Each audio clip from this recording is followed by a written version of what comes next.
নির্বাচন কমিশনের প্রতি অনাস্থা এনসিপির পুনর্গঠন ও স্থানীয় নির্বাচনের দাবিতে আজ ইসি ভবনের সামনে বিক্ষোভ কর্মসূচির ডাক। স্থানীয় সরকার নির্বাচন দেওয়া এই নির্বাচন কমিশনের পক্ষে সম্ভব নয়, সেই আস্থাটা আমরা রাখতে পারতেছি না।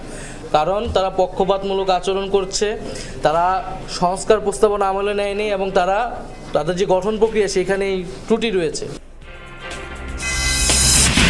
ইশরাককে শপথ পড়ানো ইস্যুতে হাইকোর্টের আদেশ আজ। ব্লকেট কর্মসূচিতে কয়েকটি শ্রমিক সংগঠনের সংহতি, বাসা বাড়ির ময়লা নেওয়া বন্ধের হুঁশিয়ারি। কোর্টের রায়কে তারা অমান্য করছে, তাহলে কি তারা আইনকে মান্য করছে?